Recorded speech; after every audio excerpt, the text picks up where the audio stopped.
बांग्लादेश के बाद अब बात अपने देश की। अपने देश में बीजेपी सांसद वरुण गांधी ने एक वीडियो ट्वीट किया है। पीलीभीत से बीजेपी के सांसद वरुण गांधी ने आज पूर्व प्रधानमंत्री अटल बिहारी वाजपेयी का 4 दशक पुराना वीडियो ट्विटर पर शेयर किया। अटल जी के कई महत्वपूर्ण भाषण आमतौर पर शेयर किए जाते रहे हैं। लोग पूर्व प्रधानमंत्री के भाषण बहुत गौर से भी सुनते हैं, लेकिन हम बात वरुण गांधी की कर रहे हैं। आज वरुण गांधी ने जो वीडियो शेयर किया वो 1980 का है। इस वीडियो में अटल जी तब हुए किसान आंदोलन का समर्थन कर रहे हैं। साथ ही सरकार से किसानों की मांग कर रहे हैं कि वो किसानों की मांगों को माने और किसानों का दमन ना करे। मैं सरकार को चेतावनी देना चाहता हूं, दमन के तरीके छोड़ दीजिए, कराने की कोशिश मत करिए। किसान डरने वाला नहीं है।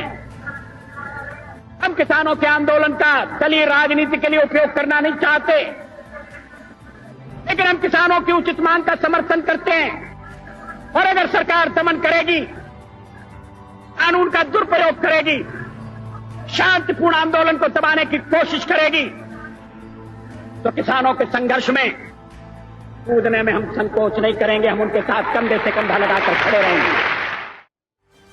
तो वरुण गांधी बीजेपी के चर्चित सांसदों में शुमार रहे हैं। पिछले कुछ दिनों से उनकी चर्चा कुछ और वजहों से भी हो रही है। इन वजहों पर हम चर्चा करेंगे, लेकिन बीजेपी के चर्चित सांसद वरुण गांधी ने आज अटल जी का जो वीडियो ट्वीट किया उसकी एक वजह है।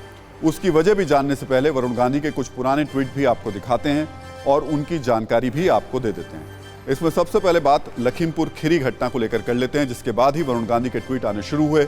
वरुण गांधी का यह ट्वीट 4 अक्टूबर का है, जिसमें उन्होंने कहा था कि इस मामले में जो लोग भी आरोपी हैं उनके खिलाफ सख्त कार्रवाई होनी चाहिए। इसके बाद वरुण गांधी का एक दूसरा ट्वीट आता है सामने 5 अक्टूबर को। आरोपियों की गिरफ्तारी की मांग करते हैं वरुण गांधी इस ट्वीट में। ये तमाम ट्वीट उन्होंने लखीमपुर घटना के बाद एक करने शुरू किए थे। 7 अक्टूबर को फिर से वरुण गांधी का एक ट्वीट आता है जिसमें आरोपियों के खिलाफ कार्रवाई की मांग करते हैं। और उसके बाद 10 अक्टूबर को वरुण गांधी ने एक और ट्वीट किया जिसमें उन्होंने लिखा कि घटना को सिख बनाम हिंदू बनाने का आरोप लगाया। यानी कि वरुण गांधी लखीमपुर घटना के बाद से लगातार जिस तरीके से ट्वीट कर रहे हैं वो कहीं ना कहीं अपनी ही सरकार के फैसलों पर या सरकार के लिए परेशानी खड़ी करने वाली बात कर रहे हैं। वैसे इस घटना में से पहले अगर हम बात करें 4 अक्टूबर को उन्होंने ट्वीट किया था और उसके बाद लगातार फिर उनके ट्वीट देखने को मिलते रहे हैं। और आज फिर से उन्होंने जो ट्वीट किया वो ट्वीट एक तरीके से कह सकते हैं कि सरकार के लिए सवाल खड़े करने वाला है, सरकार के ऊपर सवाल खड़े करने वाला है। तो वरुण गांधी आखिर चाहते क्या हैं? वैसे लखीमपुर की घटना को लेकर 10 अक्टूबर को भी उन्होंने ट्वीट किया था और हम यही बात कह रहे हैं कि आखिर उनके दिमाग में, उनके मन में इस वक्त चल क्या रहा है। राजनीति में हर शब्द का मतलब होता है, तो वरुण गांधी के इन ट्वीट्स का भी मतलब है। किसान आंदोलन को लेकर केंद्र सरकार विपक्ष के निशाने पर रही है। लखीमपुर की घटना के बाद विपक्ष के जिस तरीके का आक्रामक रुख अपनाया उससे योगी सरकार परेशान है। ऐसे में सवाल यह है कि आखिर बीजेपी का एक चर्चित सांसद क्यों ऐसे ट्वीट कर रहा है जो केंद्र और यूपी सरकार को परेशान कर सकते हैं। क्यों बीजेपी सांसद ऐसे ट्वीट कर रहे हैं जो केंद्र और यूपी सरकार को कटघरे में खड़े कर सकते हैं।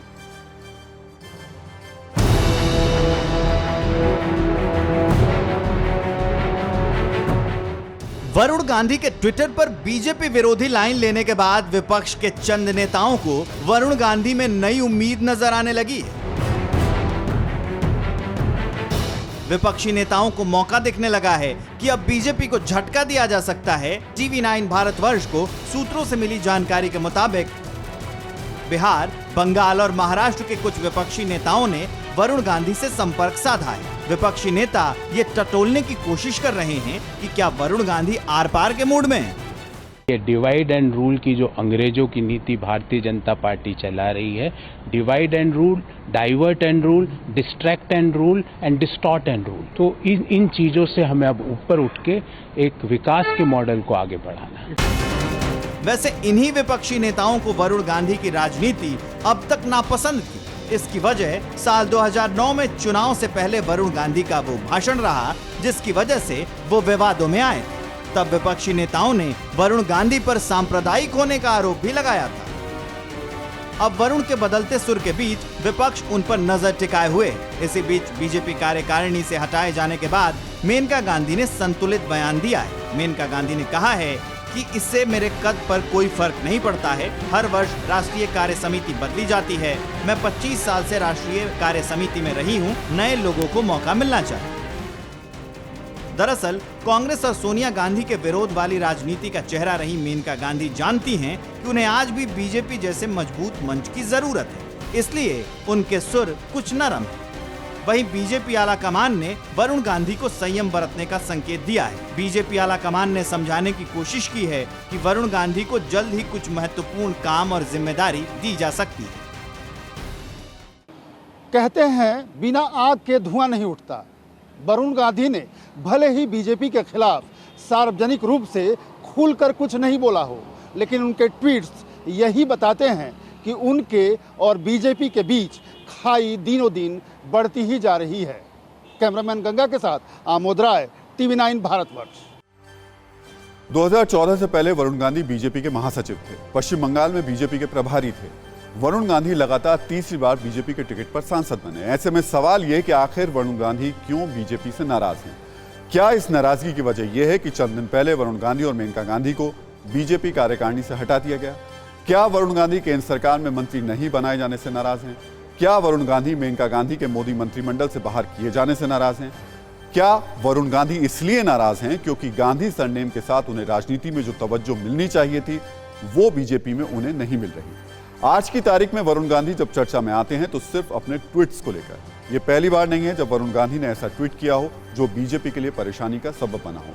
इससे पहले भी 5 सितंबर को वरुण गांधी ने यूपी के मुजफ्फरनगर में किसान पंचायत का एक वीडियो ट्वीट करते हुए कहा था कि महापंचायत में लाखों किसान जुटे हैं।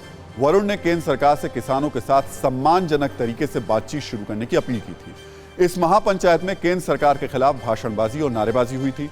यहां आपको यह भी याद दिलाना जरूरी है कि यूपी में गन्ना किसानों को लेकर भी वरुण गांधी कई ट्वीट करते रहे। परवाह देश की, सोमवार से शुक्रवार रात 10 बजे TV 9 भारतवर्ष पर।